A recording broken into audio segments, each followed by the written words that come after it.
झेंडे किचनमध्ये आपले स्वागत आहे। आज आपण कढीपत्त्याची चटणी बनवणार आहे। त्यासाठी लागणारे साहित्य धुवून वगैरे घेतलं आहे।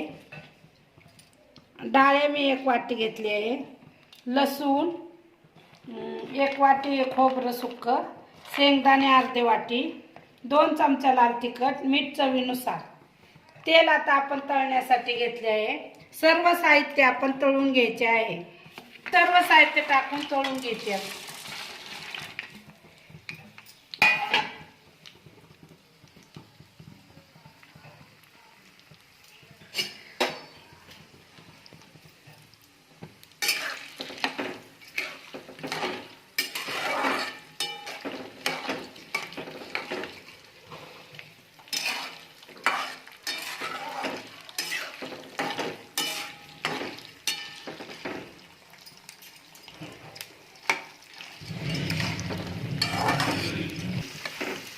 आपल्या डाळ्या, खोबरं, शेंगदाणे, लसूण मी व्यवस्थित तेलामध्ये असं व्यवस्थित तळून घेतले आहे, म्हणजे चटणी चांगली व्यवस्थित लागते। आपण ते काढून घ्यायचे आता बघा अशा प्रकारे व्यवस्थित।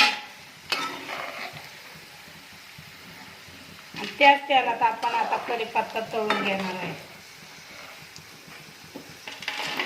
हे आपण तळून घेणार आहे।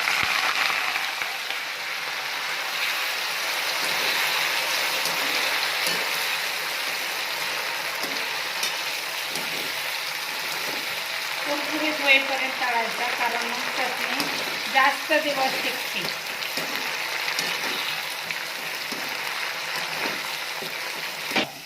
अशा प्रकारे आपला कढीपत्ता तेलात तळून झाला। व्यवस्थित कडकडीत होईस्तोवर तळायचा, त्याचा कुरकुरीत आवाज यायला पाहिजे अशा प्रकारे, म्हणजे सुकी चटणी होईल।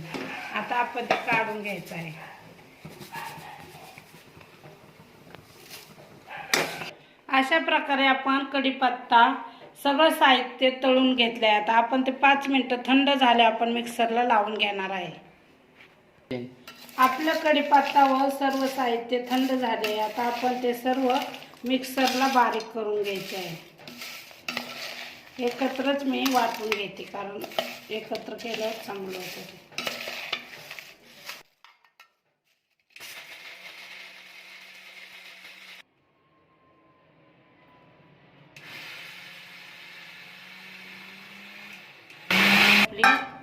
ही सुकी चटणी कढीपत्त्याच्या पण व्यवस्थित बारीक करून घ्यायची आहे सर्व।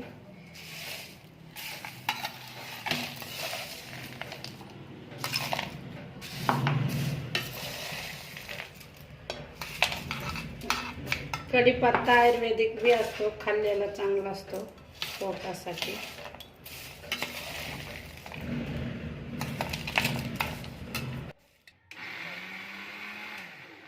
शेवटच्या ह्याच्यात आपण लाल तिखट आणि चवीनुसार मीठ टाकणार आहे।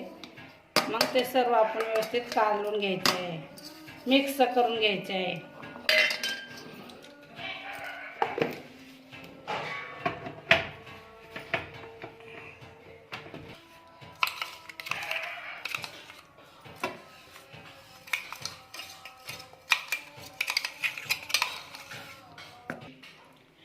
अशा प्रकारे आपली कढीपत्त्याची चटणी तयार झाली आहे। अशा प्रकारे आपली कढीपत्त्याची सुकी चटणी तयार झाली आहे। ते तुम्ही भाकरी संग किंवा चपाती संग भी खाऊ शकता। प्रवासाला जाताना ही चटणी जास्त दिवस टिकते, म्हणून ही सुकीच करायची, पाणी वगैरे टाकायचं नाही। झेंडे किचनची रेसिपी आवडली असेल तर लाईक करा, शेअर करा, सबस्क्राइबर करा, बेल आयकॉन दाबण्यास विसरू नका। धन्यवाद।